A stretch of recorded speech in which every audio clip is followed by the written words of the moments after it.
Hello students, continuing with our family series. हम family chapter पढ़ रहे थे, तो हमने काफ़ी टॉपिक्स जो है वो डिस्कस कर लिए थे उसी एक्सटेंशन में। एंड हम जो है आज टॉपिक पढ़ने वाले हैं हाउस होल्ड्स एंड फैमिली के बीच में डिफरेंस। ऑल्सो एक और टॉपिक है जो हमारे सिलेबस में लिखा हुआ है, डोमेस्टिक ग्रुप्स।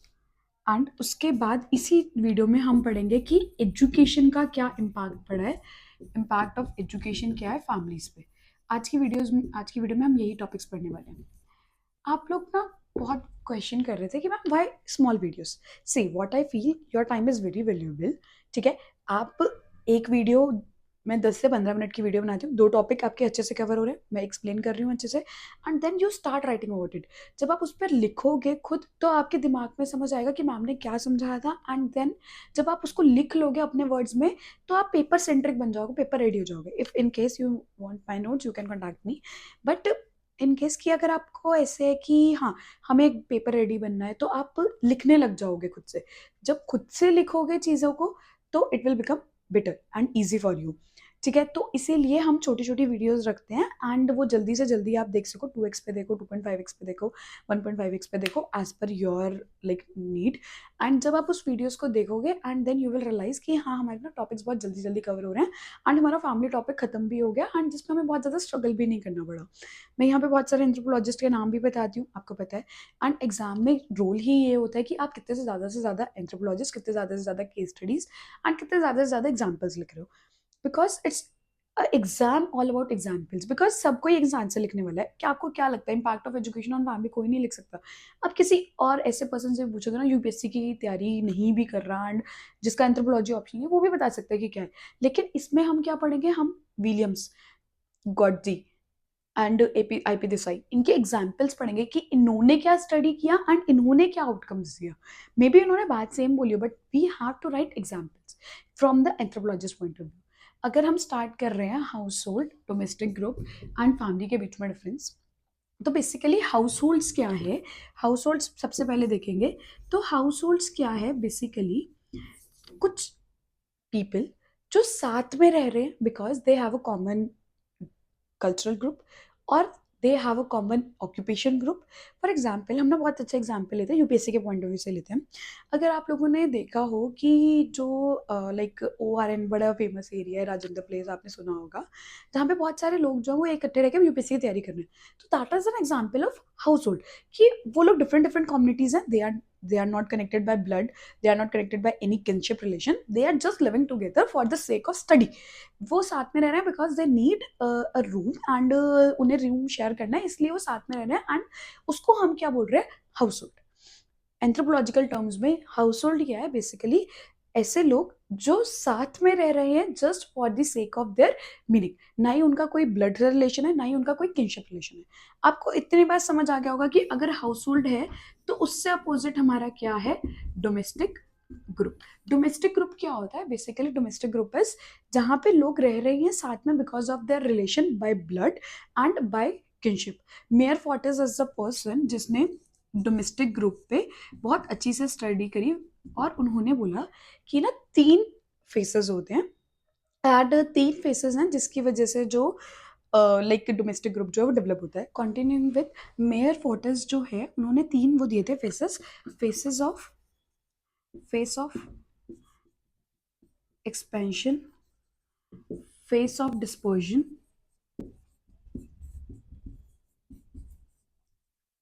एंड एक और दिया था that is phase of replacement. What does this mean? Basically face of expansion is की, लाइक फॉर एग्जांपल पेरेंट्स है, ठीक है, पेरेंट्स जो हैं वो अपने बच्चों की अपब्रिंगिंग कर रहे हैं, that is phase of expansion. Phase of dispersion क्या है? बच्चों की अपब्रिंगिंग करी, that is phase of expansion. Phase of dispersion is जो बच्चों की अपब्रिंगिंग की है, अब उनकी शादी की बारी आ गई, उनकी शादी करी, उनको नर्चर किया था पहले, उनको एजुकेशन प्रोवाइड करी, उनको हेल्थ फैसिलिटी प्रोवाइड करी, उनको जो भी केयर की जरूरत थी, that is phase of dispersion. But जो phase of expansion, phase of dispersion is उनको शादी के लिए प्रिपेयर किया, उनकी शादी करी, देन उनकी एक एक्सटेंडेड फैमिली बन गई। फॉर एग्जाम्पल, अब क्या है घर में? अब वो कपल भी रह रहा है, साथ में उनके बच्चे के साथ उनकी वाइफ्स भी रह रही हैं, वाइफ्स या हस्बैंड्स भी रह रहे हैं, that is phase of dispersion. उसके बाद आता है फेस ऑफ रिप्लेसमेंट। ये this is the third phase. Phase of replacement क्या होता है कि अब जो बच्चों की शादी करी है उनके बच्चे हो रहे हैं, एंड जो पेरेंट्स थे, जो फेस ऑफ एक्सपेंशन में पेरेंट्स थे, अब वो क्या कर रहे हैं, अब वो बूढ़े हो रहे हैं, एंड अब उनको किससे रिप्लेस कर लिया, जो उनके बच्चे थे। That is the face of replacement, and this is the circular. पहले फेस ऑफ एक्सपेंशन आएगा, एंड देन उसके बाद फेस ऑफ डिस्पोजन आएगा, एंड हर किसी का फेस ऑफ रिप्लेसमेंट आएगा, एंड देन फिर से उनके बच्चे होंगे, एंड देन वो फेस ऑफ एक्सपेंशन, और ये साइकिल जो है वो चलती रहेगी। This is the cycle which is given by mayor Fortis. क्या है डोमेस्टिक ग्रुप, कि यहाँ पे कल्चर और मटेरियल रिसोर्सेज को डिस्ट्रीब्यूट कर रहे हैं, and the people are related by the blood और बाय द मैरिज। या तो ब्लड से रिलेटेड है या फिर मैरिज से रिलेटेड है, दे आर द किन्समैनशिप। ठीक है, एंड डोमेस्टिक ग्रुप ये था। एंड हाउस होल्ड क्या है, हाउस होल्ड इज बेसिकली जहाँ पे लोग जो है वो जस्ट अपने बेनिफिट के लिए साथ में रह रहे हैं। फॉर एग्जाम्पल हमने बताया अभी कि राजेंद्र नगर वरन विच इज वेरी फेमस, वो किस लिए है कि वहाँ पे उनका मटेरियल बेनिफिट है, कि ऑब्वियसली अगर वो साथ में रहेंगे तो obviously they can share the resources, and वो अपना कट डाउन कर सकते हैं, ये सब। ये हाउस होल्ड है हमारा। इसका ना एक बहुत ही अच्छा एग्जाम्पल है, आप एग्जाम में लिख सकते हो। मुंड्रॉक नाम की एक ट्राइब है अमेजोन के अंदर, उसके अंदर क्या होता है कि 13 एज से ज्यादा जितने लड़के होते हैं वो सब साथ में ही रहते हैं। This are example of household. In fact आप बहुत सारी कम्युनिटीज देखोगे, आप दिल्ली का एरिया ही देखोगे तो दिल्ली में बहुत सारी कम्युनिटीज ऐसी हैं जो ब्लड से रिलेटेड नहीं है। They are just living together just for the sake कि हाँ वो दूसरी स्टेट से आई हैं, एंड उन्हें एक अपना स्टेट का पर्सन लगता है, and that's it. They are not related by blood, or they are not related by like any kinship, or they are not related by any marriage or group. They are just living together because of the material benefits. Okay, moving ahead to the next topic, that is our impact of education on the family. आपको क्या लगता है, एक बार आप video pose करो and 2 minute सोचो कि क्या इम्पैक्ट होगा एजुकेशन का फैमिली पे। मतलब जो फैमिली ग्रुप है उसका एजुकेशन पे इम्पैक्ट क्या होगा। What do you mean by education, education क्या होता है, and how it is impacting the group like education, institution like education. वो एजुकेशन जो है वो एक इंस्टीट्यूशन लाइक फैमिली, उसको कैसे इम्पैक्ट कर रहा है। अब आप सोचोगे इसमें एजुकेशन किसकी बात कर रहे हो मैम, आप एजुकेशन फीमेल्स की बात कर रहे हो या आप एजुकेशन बॉयज़ की बात कर रहे हो। मैं यहाँ पे एजुकेशन एज अ होल बोल रही हूँ, कि अगर मैं एजुकेशन वर्ड यूज कर रही हूँ तो वो कैसे इम्पैक्ट कर रहा है institution like marriages, institution like family, because this is very common topic है ना। हम ये क्वेश्चन मतलब ये टॉपिक में भी एक्सप्लिसिटली यूपीएससी ने नहीं मेंशन किया हुआ, but we can expect question कि ये बहुत ज़्यादा ट्रेंड में भी है कि हम एजुकेशन का जो इम्पैक्ट है वो मैरिज, और जो एजुकेशन का इम्पैक्ट है वो मैरिज पे, family and kinship, in 3 institutes पे कैसे पढ़ रहे हैं। अगर आप सोच रहे हो कि मैम हम तो फैमिली पढ़ रहे हैं, बट एक बात बताओ, क्या फैमिली मैरिज से नहीं बनती है, क्या फैमिली के अंदर किनशिप नहीं बनता है, बनता है। तो अगर आपसे चाहे किनशिप का पूछ ले तब भी आप ये आंसर लिख सकते हो, अगर फैमिली का पूछ ले तब भी आप ये आंसर लिख सकते हो, और मैरिज का पूछ ले तो समझ घुमा के ये आंसर लिख सकते हो, नॉट डायरेक्टली, बट हाँ अगर आप घुमा के, आपको एंथ्रोपोलॉजिस्ट के नाम बहुत सारे याद नहीं करने हैं तो आप बहुत आराम से लिख सकते हो। हम यहाँ पे जो एंथ्रोपोलॉजिस्ट के नाम पढ़ने वाले हैं, दैट इज विलियम गॉडे एंड ए रोजे। बेसिकली इन दोनों एंथ्रोपोलॉजिस्ट ने बहुत सारी स्टडीज की, एंड उन्होंने क्या दिया कि मैरिज जो है और फैमिली जो है वो बहुत ज़्यादा इम्पैक्टेड है due to the education. Because education जो है वो होती है, पहले ये सोचो कि एजुकेशन क्या है। Basically education is not, I am not talking about APJ Abdul Kalam, what APJ Abdul Kalam said, education is basically study. हम अगर बिल्कुल आम भाषा में देखें कि किसी चीज़ के बारे में पढ़ना एंड डिग्री लेना, जो हमारे दिमाग में आता है कि डिग्री लेना, एंड देन डिग्री लेके जॉब करना या अपना सेल्फ एम्प्लॉयमेंट करना, वॉट एवर, आईएएस की तैयारी करना, वॉट इज दिस, जो भी है एजुकेशन मीन्स कि जो पढ़ाई लिखाई पहले नहीं हो रही थी, पहले जनरेशन में जब बच्चे स्कूल नहीं जा रहे थे, उसके अलावा अब जब बच्चे स्कूल जा रहे हैं, स्कूल नहीं जा रहे साथ में कॉलेज भी जा रहे हैं, हायर एजुकेशन के लिए भी जा रहे हैं, ना सिर्फ इंडिया में बल्कि बाहर फॉरेन में भी जा रहे हैं, तो वो कैसे मैरिज और फैमिली जैसे इंस्टीट्यूशन पे इम्पैक्ट डाल रहे हैं। अगर हम बहुत क्लियर कट टर्म्स में बोलें तो अगर हम बात करते हैं ट्राइबल सोसाइटीज़ की, तो ट्राइबल सोसाइटीज़ में भी तो एक ड्रास्टिक चेंज आया ना एजुकेशन की वजह से। पहले जहाँ पे वो सिर्फ फॉरेस्ट एरियाज तक सीमित थे, अब वो सिर्फ फॉरेस्ट एरिया तक सीमित नहीं है, अब वो फॉरेस्ट एरिया से बाहर निकल रहे हैं, अब वो फॉरेस्ट एरिया से उनके लिए हम जब ट्राइबल एंथ्रोपोलॉजी पढ़ने वाले हैं तो हम वहाँ पे ये पढ़ने वाले हैं कि उनके लिए गवर्नमेंट ने एकलव्य स्कूल्स बनाए हैं। एकलव्य स्कूल्स किसके लिए? स्पेसिफिकली ट्राइबल्स के लिए, ताकि उनको आइसोलेटेड फील ना हो। अगर वो नॉर्मल स्कूल में जाते हैं तो उन्हें आइसोलेटेड फील होता है, ठीक है। अब वो एकलव्य स्कूल्स बनाए। एकलव्य स्कूल्स इसलिए बनाए ताकि उनको आइसोलेटेड फील ना हो, वहाँ पे उनकी सेंट्रिक पढ़ाई होगी, ठीक है। तो क्या वो अपने एरिया से बाहर नहीं निकले? क्या उन्होंने जो उनका फैमिली वाला इंस्टीट्यूशन था कहीं वो लीव नहीं किया? अगर अब वो बाहर निकल गए, फॉर एग्जाम्पल एक मैं बोल रही हूँ कि एक पर्सन है जो सिर्फ फॉरेस्ट एरिया में रहता, अब उसको बाहर की दुनिया दिखा दी, अब वो यहाँ से यहाँ पे चला गया, क्या आपको नहीं लगता कि उसके इम्पैक्ट पे उस पर कोई इम्पैक्ट नहीं पड़ेगा? क्या वो जब भी वो उस एरिया से बाहर निकलेगा तो डेफिनेटली एक कल्चर एक्सचेंज होगा, वो नए लोगों से मिलेगा, उसका नया कल्चर दिखेगा।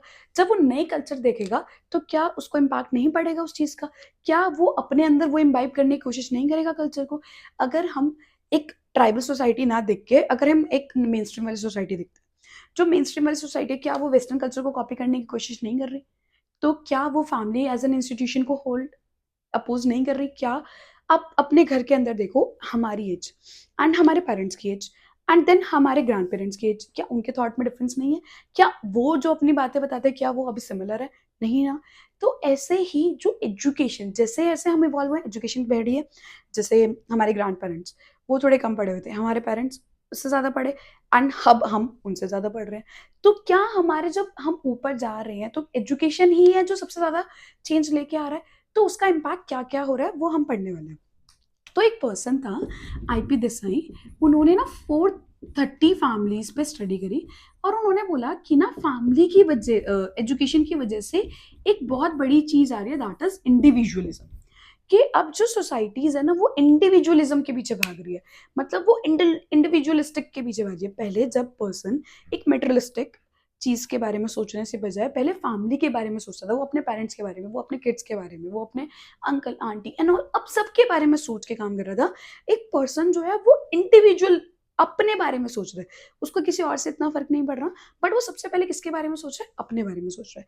इंडिविजुअलिज्म आ गया, ठीक है। अगर हम बात करें, इन दोनों ने एक ओवरऑल बहुत सारे पॉइंट्स दिए हैं, मैं जो सबको समराइज कर रही हूँ। पहला, मैरिज। हम मैरिज से लेके चलते हैं। अब मैरिज की एज डिले हो गई है। अब आप आसपास देखो, because every one want to pursue higher education. अगर आप स्टार्ट कर रहे हो, 12th कर रहे हो, ठीक है, 18 तक 12th कर रहे हो, उसके बाद अपनी ग्रेजुएशन 3 साल, उसके बाद हायर एजुकेशन, उसके बाद जॉब, कहीं ना कहीं 27 से पहले शादी ही नहीं हो रही है। सबसे बड़ा जो चेंज आया that is delay in marriage institution. Marriage जो है अब वो लेट होने लग गई है। मैरिज लेट हो रही है, मैरिज लेट होने की वजह से क्या हो रहा है? आप इसको सीधा फिजिकल एंथ्रोपोलॉजी से जोड़ो। जब मैरिज लेट हो रही है तो अब क्या हो रहा है कि मैरिज लेट होने की वजह से फर्टिलिटी इश्यूज आ रहे हैं। फर्टिलिटी इश्यूज आ रहे हैं तो मतलब फर्टिलिटी इश्यूज आएंगे तो क्या होगा? पॉपुलेशन पे इम्पैक्ट पड़ेगा, पॉपुलेशन कम होगी ना। जब फर्टिलिटी इश्यूज आएंगे तो क्या सोचेंगे कि जहां पे पहले 2 या 4 3 5 बच्चे भी हो रहे थे अब वहां पे एक ही होने लग गया। वाई? बिकॉज मैरिज डिले हो गई, फर्टिलिटी इशू आ गया, और ऑल्सो एजुकेशन आने की वजह से वुमेन क्या करें कि अब हमें जॉब पे करना है, तो पीछे बच्चों को कौन केयर करेगा? ये भी एक बहुत बड़ा इशू आ रहा है। तो जिसकी वजह से क्या डेवलपमेंट होने लग गई? क्रेचेस, डे केयर, स्कूल्स। अगर आप दोनों हस्बैंड वाइफ दोनों ही वर्किंग हैं तो बच्चों की केयर के लिए किसके पास जा रहे हैं? वो क्रेचेस के पास जा रहे हैं, डे केयर के पास जा रहे हैं। क्या हम आप यहाँ पे एक वर्ड यूज कर सकते हैं, सोशलाइजेशन? जो बच्चे का सोशलाइजेशन था, जो अब पहले पेरेंट्स के हाथ में था, अब वो शिफ्ट हो गया किसके हाथ में? क्रेचेस के हाथ में, डे केयर के हाथ में, नैनीज के हाथ में। हमारे generation change. Is it okay? समझ आया कि मैंने क्या कनेक्ट किया? पहले फिजिकल एंथ्रोपोलॉजी से कनेक्ट किया, fertility issue, then delay in marriage को मैंने सोशलाइजेशन से कनेक्ट किया। ऑल्सो अब क्या है, मैंने बोला था इंडिविजुअलिज्म। इंडिविजुअलिज्म आएगा तो क्या होगा? क्या वो किनशिप की रिस्पेक्ट रहेगी? नो। अब क्या हो जाएगा? जहां पे हम ज्वाइंट फैमिलीज के बारे में पढ़ रहे थे, अब वो किसके अंदर कन्वर्ट हो गई है? हमारी न्यूक्लियर फैमिलीज में। ना सिर्फ न्यूक्लियर फैमिलीज में, ऑल्सो डिवोर्स रेट बढ़ गए हैं। Why? Because divorce rate, IP Desai ने एक बहुत बड़ी बात बोली कि अब जो लाइक इंडिविजुअलिज्म ऐसे आ गया है कि ना ही वो कोऑपरेट कर पा रहे हैं, ना ही वो जो लाइक मेल है वो फीमेल की बात समझ पा रहे हैं, ना फीमेल मेल की बात समझ पा रही है, जिसकी वजह से क्या आ रहा है? इंडिविजुअलिज्म। इंडिविजुअलिज्म आ रहा है तो मतलब डिवोर्स रेट बढ़ रहा है, डिवोर्स रेट बढ़ रहा है तो मतलब क्या हो रहा है? सिंगल पेरेंटिज्म बढ़ रहा है, single parent as an institution develop हो रहा है फैमिली में, जहाँ पे ज्वाइंट फैमिली थी, अब ज्वाइंट फैमिली से क्या हो गई extended extended family, extended family से क्या आ गई न्यूक्लियर फैमिलीज, अब न्यूक्लियर फैमिली से भी क्या आ गया सिंगल पेरेंट्स, जो मतलब जो बच्चे हैं वो सिंगल पेरेंट्स के साथ रह रहे हैं। ऑल्सो अब क्या है न्यू लोकल, हम एक बात करते हैं new local, what do you mean by new local, मतलब कि जहाँ पे फैमिलीज जो हैं वो साथ में रह रही थी, अब क्या हो रहा है माइग्रेशन हो रहा है, माइग्रेशन किसकी वजह से जॉब्स की वजह से, जब जॉब्स की वजह से बच्चे कहाँ जा रहे हैं बाहर, या तो फॉरेन जा रहे हैं, जैसे हम पंजाब में देखें तो पूरा पंजाब में जितने भी बच्चे ऑलमोस्ट वो Canada Australia Dubai and all ऐसे बैठे हुए हैं। तो क्या हो गया माइग्रेशन हो गया, पेरेंट्स अब अकेले हैं, न्यूक्लियर फैमिली न्यू लोकल, क्या आ गया न्यू लोकल। आई होप आपको समझ आया होगा कि इम्पैक्ट ऑफ एजुकेशन क्या है हमारी फैमिलीज पे। Thank you, stay tune for the next video and subscribe कर दो, अगर आपने कुछ नहीं सब्सक्राइब किया तो प्लीज़ लाइक करो वीडियो को, एंड प्लीज़ मुझे कमेंट सेक्शन में बताओ कि आपको वीडियो कैसे लगी, अगर कोई भी डाउट है तो please you can ask and मैं आंसर कर देती हूँ with in 24 hours. Thank you.